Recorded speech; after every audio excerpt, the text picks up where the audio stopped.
Era Leak from Kendallton, Texas, has some questions about, well, some piling problems she has. But with their house in Surfside, Tom, they've got a problem there. Era Leak writes to us, we have one piling with significant issue.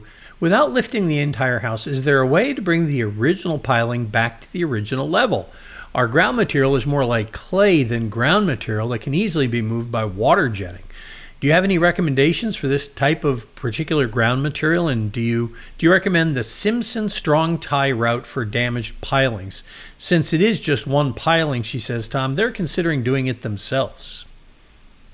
Okay, well, this is interesting. I bought a beach house many years ago in Galveston Island. It's not really clay, it's sand. And that's why you water inject and you can move these things around. Now, you got a lot of different issues here, but the bottom line is this is not a do-it-yourself project.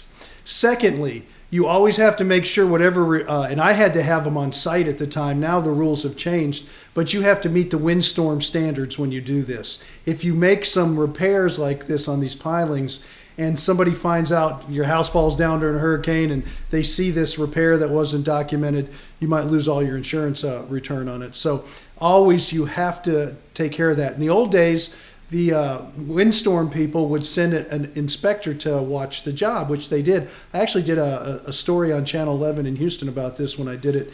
That was 25 years ago. But today you have to usually have it signed off by a windstorm engineer. So that's the first thing you're going to have to do. So I can't tell you if it's Simpson strong ties or any of this, and it probably is not, to be honest with you. I don't think they're going to be the cure, and they're not going to stamp off of that. But another reason this isn't do-it-yourself is, and another reason you don't have to raise your house, is what you do is you just replace the piling. And what you do is you temporarily shore up the house, and then you cut the old piling out. And then they have these big tanks they bring in full of water, and they inject water into the ground, and then they'll put the piling in at an angle, and they'll straighten it out. It's all done with a big backhoe with chains and stuff. And they'll straighten it out, even up underneath the house. And guys will be pushing, the chains will be pulling, and it'll straighten up, and they'll put that piling right where it needs to be, and then they'll pull the water off it and just let it dry. And the ground will suck around it, and it won't move anymore.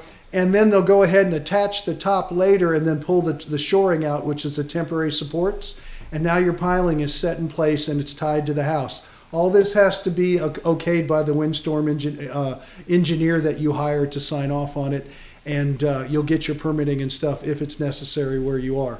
The other thing is people don't realize it, but for every foot today, every foot of you go out of the ground, say it's 8 feet high, you have to go 1.5 feet into the ground. So it's not just a small section where you dig a hole, put the piling in, and cover it up. That thing is way down deep, and that's why it's not a do-it-yourself project. So this situation they have, I assume that the piling has sunken, and they're trying to get it up. I mean, is that even possible? Yes, you could, but you'd have to raise the house and then pull the piling with water injection, pull the piling up to where you want it. And then, as it's on temporary supports, right, you'd have to put those in next. And then you let it sit and all dry out, and that piling will stay up where it is where it's supposed to be. But because the question, Charlie, she mentioned the Simpson products, which are nothing but all kinds of metal cleats and things to tie wood together, I have a feeling it's rotted through, and that's what happened to mine. They started rotting at the ground level. They were the old creosotes pilings and not the new pressure treated, and it gets to a point where those have to be replaced. So you can't just put ties on that one section where it's rotting. You have to put a new piling in.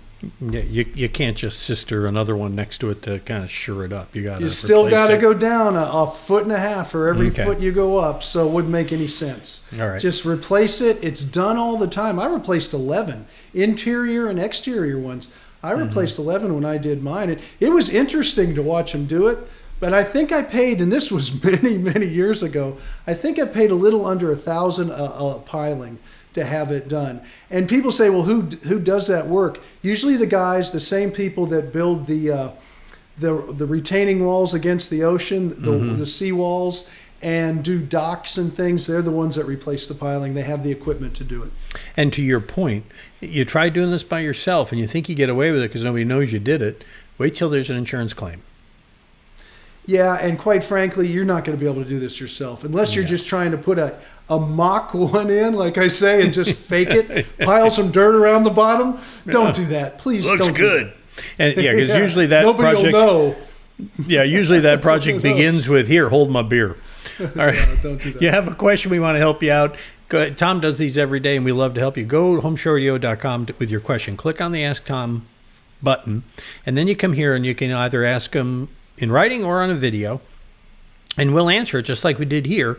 And you can attach pictures, and we're happy to help you out. We post a new one of these every day at HomeShowRadio.com and our Facebook page. And, of course, the Home Show Radio YouTube channel, which you could help us out and help everybody else out. When you watch one of our videos on YouTube, if you can give us that thumbs up on there, it would really help us out because it makes the video easier for everybody else to find.